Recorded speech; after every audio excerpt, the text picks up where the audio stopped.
Hey, this is Commander Turn, and today we're going to be doing a Commander Spotlight for Jarad, Golgari Lich Lord. First, let's begin by talking about some of the pros and some of the cons that, well, at least I personally experienced having played Jarad. There's a few ways to play him. The way I like to play him is more of a control archetype, where you have a lot of not that many creatures, so you're not trying to trigger his 1/1 for each creature card in your graveyard mechanic, which I guess in some ways could be used as a commander damage outlet. But personally, mine is kind of a control deck where to mid to late game, I try to sacrifice some massive creatures like Lord of Extinction and Sewer Nemesis as win conditions.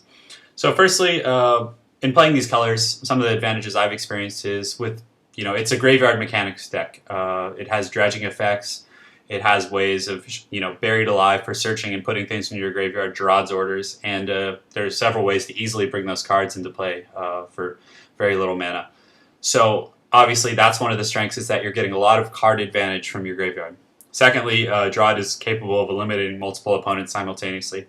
For those of you that don't know, and we'll also talk about it later in the video, cards like Lord of Extinction, whose power and toughness are equal to the total number of cards in all players' graveyards. This is extremely powerful. In a 4-player EDH or Commander game, this can easily be 30, 40, 50 cards, just huge sacrifice outlet for Jarad. And again, you have Sewer Nemesis, which is a smaller version of that. That's equal to the number of cards in a single player's graveyard, but that's still quite substantial.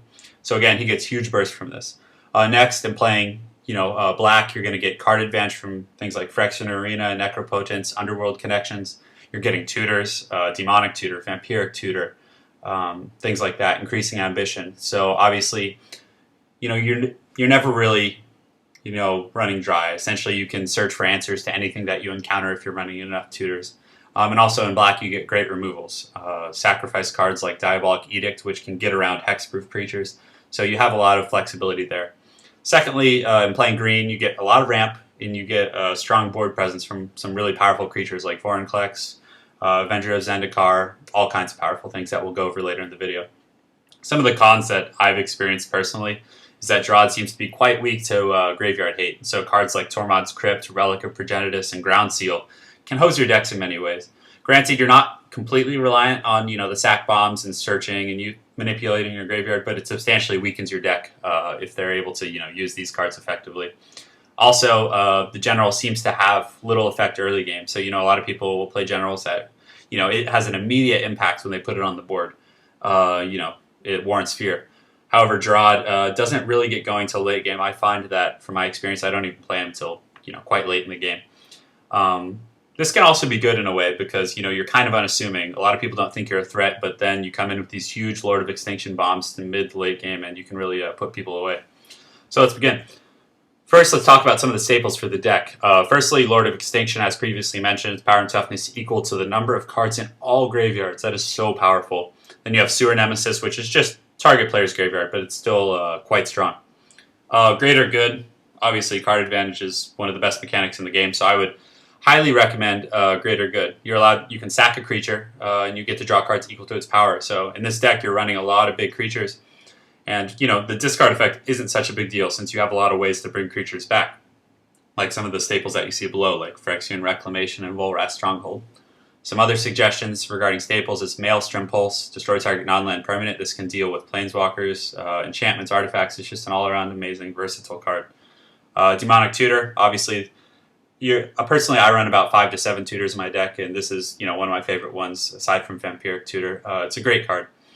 Volrath Stronghold, this is one of my favorite lands, and if you're running Urborg, it can usually tap for a swamp anyways, but put target creature card from your graveyard on top of your library. It's just absolutely amazing.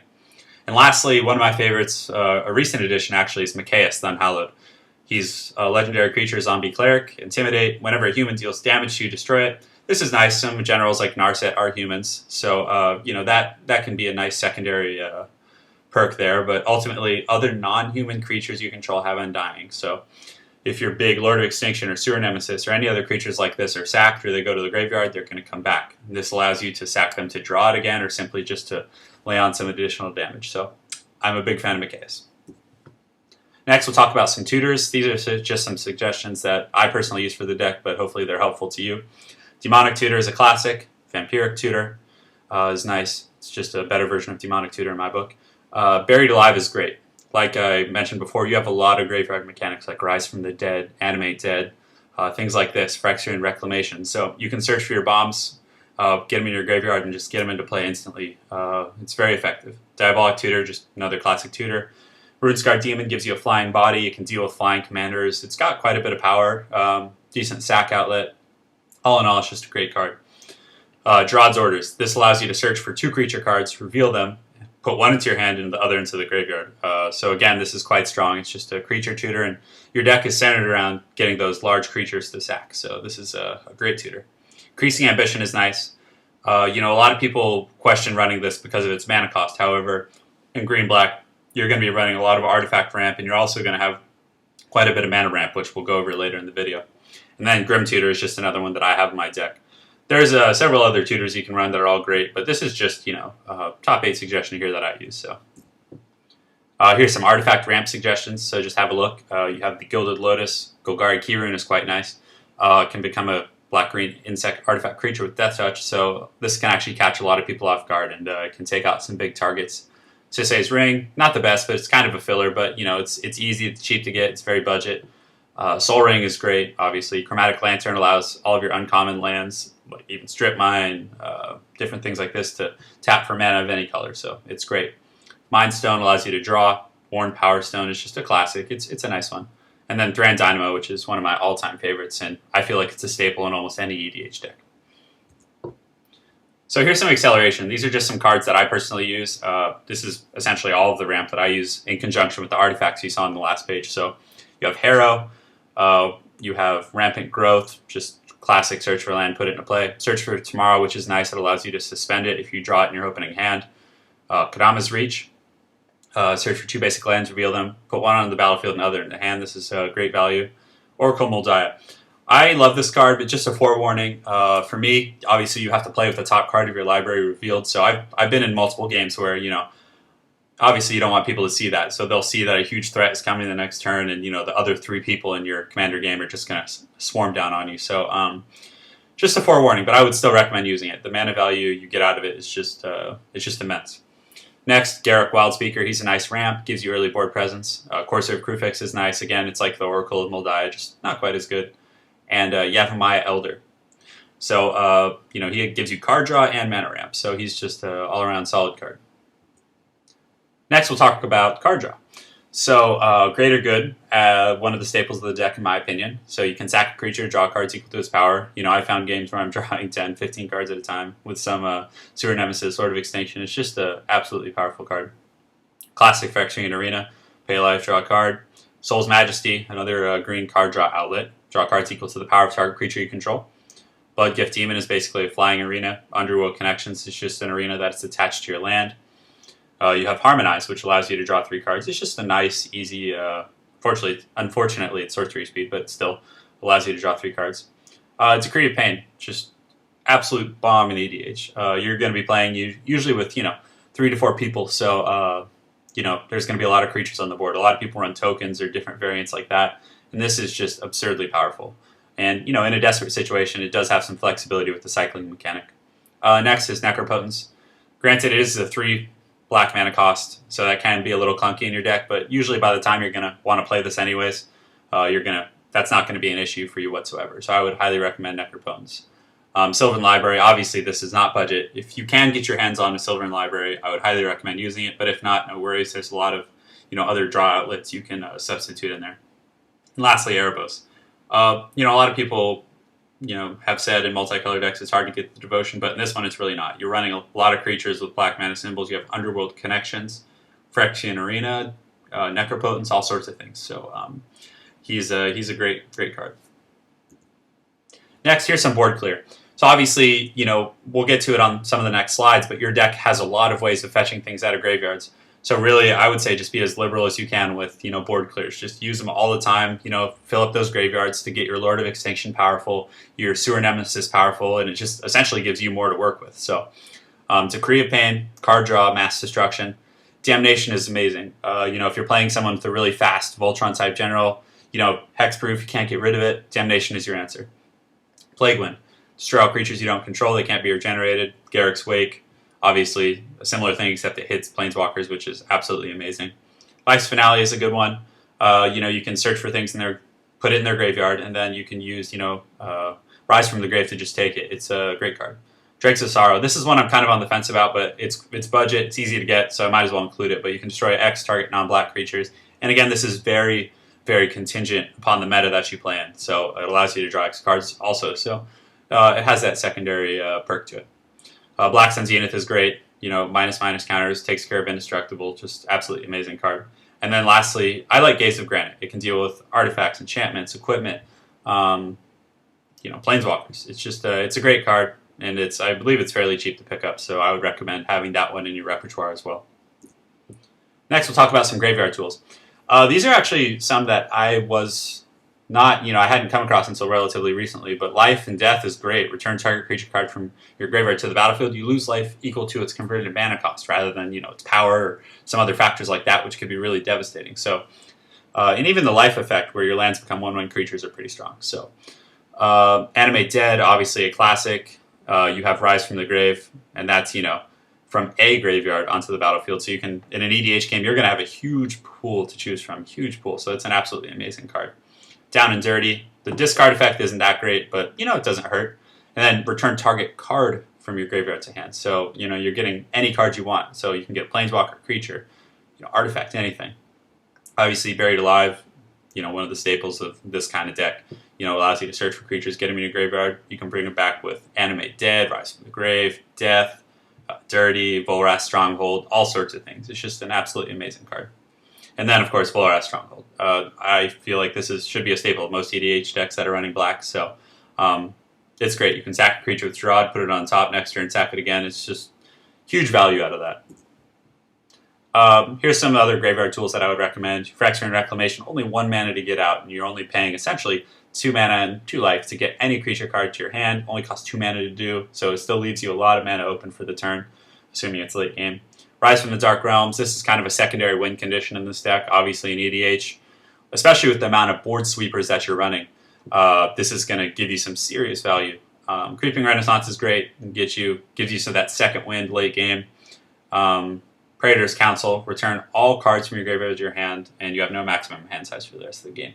This is one of those cards that when you've been playing EDH or Commander, for an hour or two, and you're just running out of steam, this can just be, one of the best cards to draw. It's just so powerful. And then, lastly, one of my favorite cards, granted it's not the most competitive card, but it's a lot of fun, and I highly recommend you trying it, is Deadbridge Chant.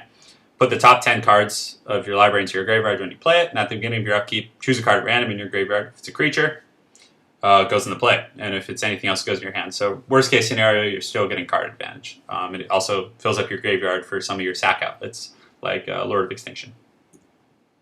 So let's talk about some creatures. Bloodgift Demon, Flying Arena is great. Then there's Thicket Elemental. When it comes into play, if you paid the kicker cost, you may reveal cards from the top of your library until you reveal a creature card. If you do, put it into play. This can just break games open, especially in one-on-one.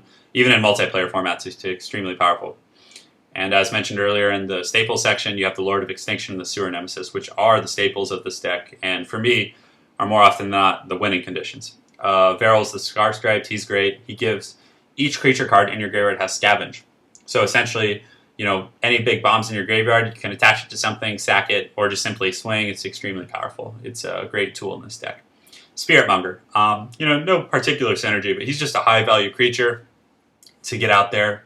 He has Regenerate, increasing strength, and he can change color to get around a lot of pro mechanics. So I would recommend him. Yavimaya Elder, card draw, mana ramp. Voron collects Voice of Hunger. Be ready, if you're playing this guy, to draw a lot of hate. He's gonna turn everybody against you, but he can be a real bomb that can just lock down all of your opponents while you run rampant. Terastodon, it's a great card. Destroy 3 target non-creature permanents, planeswalkers, lands, artifacts. It's just so powerful. There's one guy on the board that you're concerned about. You can essentially shut him down with Terastodon.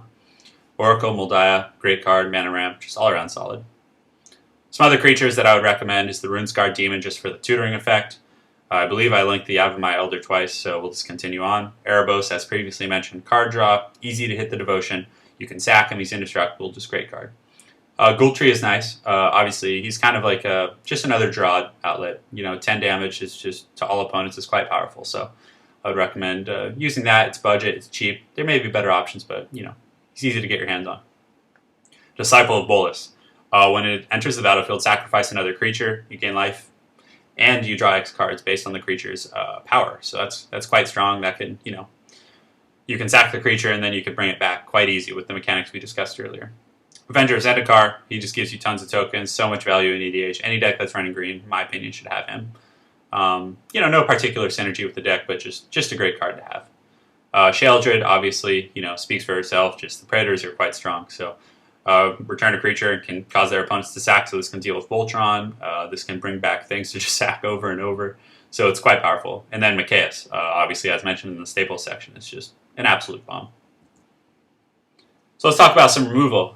There's quite a bit available in these colors, and obviously in running black, mono black, you're not able to deal with a lot of enchantments, artifacts, things like that, but in running green, you're basically covering all your bases. So you have cards like Corrosive Grip with a nice split second, destroy a target artifact or creature with Putrefy. You have Karn, Liliana, and Vraska, which can deal with permanents and cause people to have to sack things. Again, Diabolic Edict.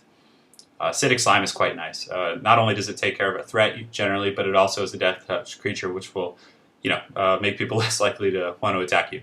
Maelstrom Pulse is great, another staple of the deck.